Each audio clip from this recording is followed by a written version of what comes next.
ఎవరి ధర్మాన్ని వాళ్ళు ఆచరించడం అన్నటువంటిది బాధ్యతాయుతత్వం. అలా కాకుండా ఎదుటి ధర్మాన్ని నాశనం చేయాలనుకునేటటువంటి తత్వమే అత్యంత ప్రమాదకరం. భారతదేశం ఎదుర్కొంటున్నది హిందూ ధర్మాన్ని నాశనం చేయాలనుకునేటటువంటి శక్తులు. ఇది అంతర్జాతీయ సమాజంలో యూరప్ సమాజం వచ్చేటప్పటికి చూసి చూడనట్టు పోతుంది. ఎందుకంటే ఇక్కడ హిందుత్వ దెబ్బతింటే ఆ తర్వాత ఇక్కడ ముక్కలు చెక్కలైతే దాంట్లో కొన్ని రాష్ట్రాలని క్రైస్తవ రాష్ట్రాలుగా లేదా క్రైస్తవ దేశాలు, కొన్ని రాష్ట్రాలని ఇస్లామిక్ దేశాలకి ఇట్లాగా ఎవరి దోవన వాళ్ళకి వెళ్తాయి అనేటటువంటి ఒక విచిత్రమైనటువంటి ఫీలింగ్తో ఉంటుంది.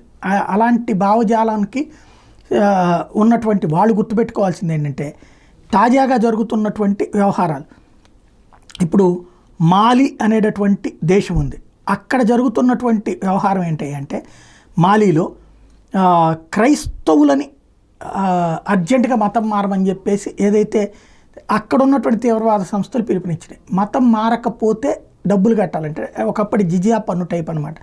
మనకి హిందువులకు కనుక నువ్వు నీ దేవుడిని పూజించాలంటే నీ మతంలోనే ఉండాలంటే మాకెంతని పన్ను కట్టమన్నట్టు. ఇప్పుడు మాలీలో ఉన్నటువంటి వాళ్ళు తాజాగా చేస్తున్నటువంటి హెచ్చరికలు లేదా కాల్చి చంపేస్తున్నారు లేదా ఎత్తుకు వెళ్ళి అత్యాచారాలు చేస్తున్నారు. మాలీలో ఓ సరికొత్తదైనటువంటి సమస్య వచ్చిపడింది.